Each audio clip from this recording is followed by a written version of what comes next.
కాంగ్రెస్ ప్రభుత్వం రైతుల సమస్యలపై వెంటనే స్పందించాలని బీఆర్ఎస్ పార్టీ సీనియర్ నాయకుడు పోచయ్య కోరారు. ఈ యాసంగి సీజన్ కు ముందుగా రైతులకు పెట్టుబడి సహాయం అందించాల్సిన బాధ్యత కాంగ్రెస్ ప్రభుత్వంపై ఉందని అన్నారు. ప్రభుత్వం ఇచ్చిన ఎన్నికల హామీలను ఇంకా అమలు చేయకపోవడం పట్ల ఆయన తీవ్ర ఆగ్రహం వ్యక్తం చేశారు. రైతులకు కల్లబొల్లి మాటలు చెబుతూ ఇబ్బందులకు గురి చేస్తున్నారని మండిపడ్డారు. యాసంగి సాగుకు అవసరమైన ఎరువులు, విత్తనాలు సమృద్ధిగా అందుబాటులో ఉండేలా ప్రభుత్వం చర్యలు తీసుకోవాలని డిమాండ్ చేశారు. సిద్దిపేట జిల్లా చిరుకూరు మండల కేంద్రంలో నిర్వహించిన మీడియా సమావేశంలో ఆయన మాట్లాడారు. కాంగ్రెస్ ప్రభుత్వం ఏదైతే హామీ ఇచ్చిందో, గత ముందు ఎలక్షన్ ముందు హామీ ఇచ్చిందో, ఇవన్నీ హామీ ఇచ్చిందో, గతంలో రైతులకు ఇప్పుడు రైతు బంధు కానీ 7,500 ఇవ్వాలి, ఎకరానికి 500 ఇస్తాను హామీ ఇచ్చారు. 700-500 కంపల్సరీ ఇవ్వాలి.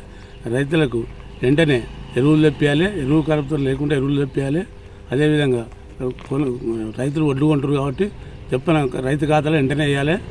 అదేవిధంగా అన్ని ఏవైతే 6 హామీలు ఇచ్చారో 6 హామీలు అమలు చేయాలి. తులం బంగారం పెడతాడు, ₹1,00,000 ఇస్తాను, తులం బంగారం పెడతాను, తులం బంగారం ఆడితే గంగలు దొక్కిండు. ఇదే విధంగా అవి అన్నీ చేయాలని మనకి